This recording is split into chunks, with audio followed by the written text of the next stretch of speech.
Hello friends, knowledge versatile welcomes you. আজ unreal past নিয়ে আমরা আলোচনা করতে চলেছি এবং আজকের আলোচনায় থাকবে স্টেট অফ পজিশন, অর্থাৎ অতীতে কল্পনায় কারো অধিকারে কিছু ছিল।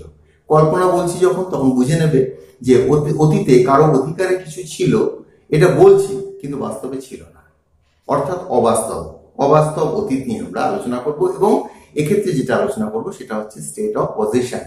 এবং স্টেট অফ পজিশনের জন্য আমরা হ্যাভ, হ্যাজ, হ্যাড এগুলোর ব্যবহার করি, কিন্তু এক্ষেত্রে আমরা সমস্ত জায়গাতেই হ্যাভের পর এটা পাবো এবং আসবে হচ্ছে had.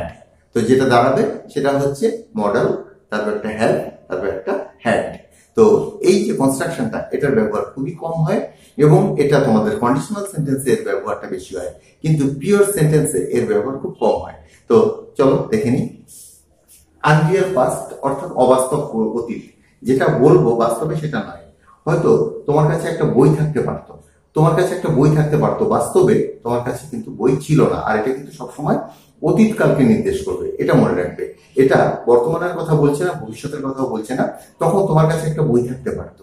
Then you could have had a book, এই হচ্ছে এর বেসিক জায়গা, কিন্তু তোমার কাছে বই ছিল না। একটা মডেলের পর একটা হ্যাভ এবং হ্যাভের পর ভার্বের থার্ড ফর্ম হিসাবে হ্যাড, এবং এই হ্যাডটাই অধিকারে থাকা নির্দেশ করছে। যেমন আমার একটা মার্কার আছে, আই হ্যাভ এ মার্কার, এখানে হ্যাভটা অধিকার, আমার অধিকারে কিছু আছে আমার নির্দেশ করছে। ঠিক তারই পাস্ট পার্টিসিপল ফর্ম হিসাবে এখানে হ্যাডের ব্যবহার হচ্ছে। আর একটা কথা বলে দিই, মডেল হিসাবে আমরা এখানটা বেসিক্যালি তিনটে মডেল পাবো। একটা হচ্ছে কুড, আর একটা হচ্ছে তোমার উড, আর একটা হচ্ছে মাইট। মানে খুব কম সম্ভাবনা যদি নির্দেশ করে সেক্ষেত্রে মাইট, সম্ভাবনা নির্দেশ করলে উড, এবং সামর্থ্যের দিক থেকে যদি বিচার করা হয় পুরো সেন্টেন্সের যে সিকোয়েন্স, মানে এই সেন্টেন্সের আগে পরে বা পরিস্থিতি অনুযায়ী বিবেচনা করি, যদি দেখো যে এক্ষেত্রে সামর্থ্যকে নির্দেশ করছে, তবে সেক্ষেত্রে তোমরা কুডের ব্যবহার করবে। তো কি দাঁড়ালো? উড, উড এবং মাইট, এই তিনটে মডেলের উপর বেস করেই এটা হয়, যদিও আমরা অনেক ক্ষেত্রে মাস্টের ব্যবহারও করে থাকি।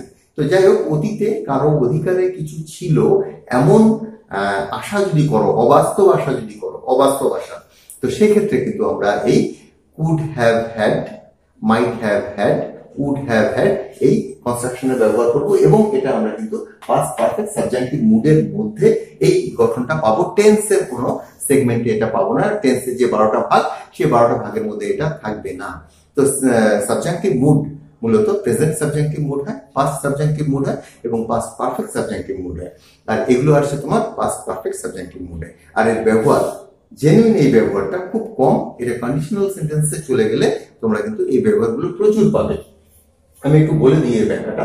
অতীতে কারো অধিকারে কিছু থাকতে পারতো, বাস্তবে ছিল না, এটাকে মনে রাখবে। বাস্তবে ছিল না, সেই জন্য আনরিয়েল পাস্ট। অতীতে কারো অধিকারে কিছু থাকতে পারতো এমন নির্দেশে তোমার মডেল হ্যাভ হ্যাড হয় আর কি। এটাই তোমার এর কনস্ট্রাকশন। তো এবার আমরা কিন্তু তোমার যে বেসিক ট্রান্সলেশন, সেই জায়গাটা চলে আসছি। তার কাছে একটি বই থাকতে পারতো, এটা কিন্তু অতীতকালকে নির্দেশ করছে। অতীতে হয়তো গতকাল তার কাছে একটা বই থাকতে পারত। বাস্তব কি? গতকাল তার কাছে বই ছিল না। তো এখানে এই গঠনগত দিকটা বা আমি যে সেন্সটা ক্লিয়ার করার চেষ্টা করছি সেটাকে ধরার চেষ্টা করবেন। তার কাছে একটা বই থাকতে পারতো, he could have had a book. আমরা কিন্তু মডেল এবং হ্যাভ হ্যাড এর ব্যবহার করলাম। তার কাছে একটা বই থাকতে পারতো, he could have had a book. আর বাস্তব কি? বাস্তবে হচ্ছে ছিল না। নেক্সট এক্সাম্পলটা দেখো। তবে তোমার কাছে হয়তো কিছু বই থাকতো, কোনো একটা সিকোয়েন্সের পর্যায়ে এটা আমরা বলছি। তবে তোমার কাছে হয়তো কিছু বই থাকতো, বাস্তব কি? বই ছিল না, তবে তোমার কাছে হয়তো কিছু বই থাকতো। Then you might have had some books. আমরা কিন্তু এখানে মাইট হ্যাভ হ্যাড পেলাম, যে এখানে সম্ভাবনা যেটা, সেটা তুলনায় কম, ক্ষীণ সম্ভাবনা। তবে তোমার কাছে হয়তো কিছু বই থাকতো, তো সেই জন্য আমরা মাইটের ব্যবহার করলাম। Then you might have had some books. বাস্তবটা কি? বাস্তবটা হচ্ছে ছিল না। আরেকটা এক্সাম্পল দেখো। সব প্যাটার্ন কিন্তু একই। অতীতে কারো অধিকারে কল্পনায় কিছু থাকতো, এই জায়গাটা যদি ধরে রাখো তবেই দেখবে যে এই গঠনটা তোমাদের একদম ক্লিয়ার হয়ে যাবে। Model have had. তবে তার অনেক সম্পত্তি থাকতো, বাস্তব কি? না, ছিল না। Then he would have had, এখানে আমরা দেখো would have had enough wealth, would have had ব্যবহার পেলাম, যথেষ্ট সম্পত্তি, পর্যাপ্ত সম্পত্তি, এনাফ ওয়েলথ। বাস্তব হচ্ছে ছিল না। তো তোমরা বেসিক যে কনস্ট্রাকশন সেটাকে এখানে ধরতে পেরেছো। এর পরের যে তিনটে এক্সাম্পল দিচ্ছি এখানে জাস্ট এই সেন্টেন্স গুলোকে কি একটু নেগেটিভ করে দিয়েছি। তো এর ব্যবহার আরোপ করে বলছি খুব কম হয়, তবুও তো আমরা একটু দেখে নেব। তার কাছে কিছু নাও থাকতে পারতো কিন্তু বাস্তবে ছিল। তিনি এমন ভাবে এসেছিলেন তার কাছে কিছু নাও থাকতে পারতো কিন্তু চেক করে দেখা গেল যে কিছু ছিল।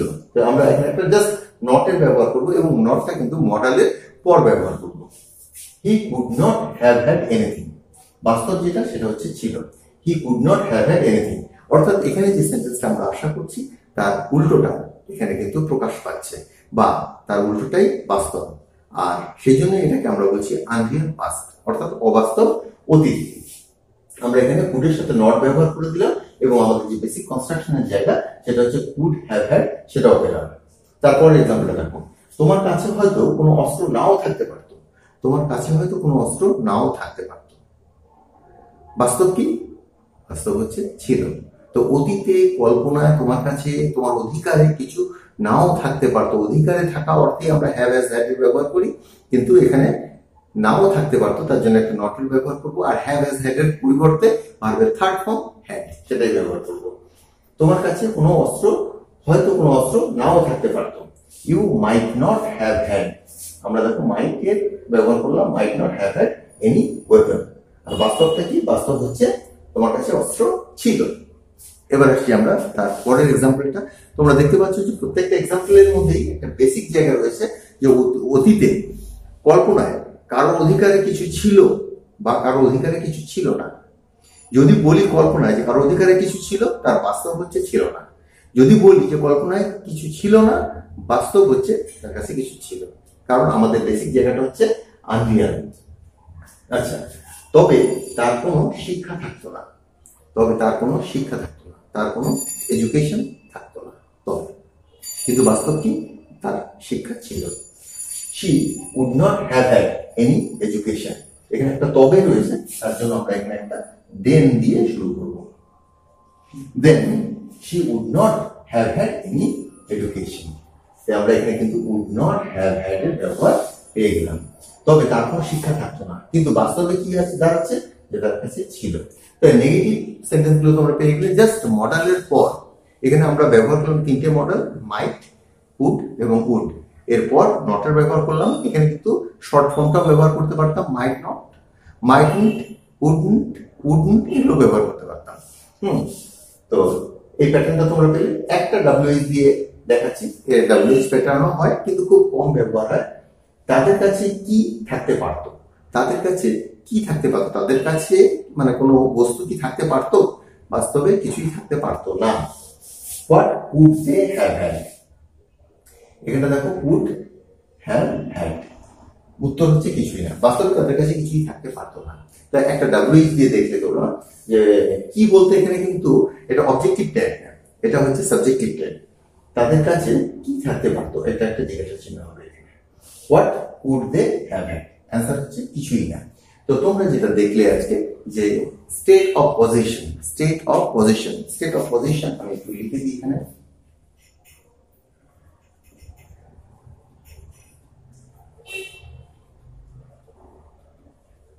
স্টেট অফ পজিশন এটা আমরা পেলাম সাবজেক্টিভ মুডে, এবং এক্ষেত্রে অতীতে কারো অধিকারে কিছু ছিল এমন কল্পনা করা হচ্ছে, বাস্তবে ছিল না।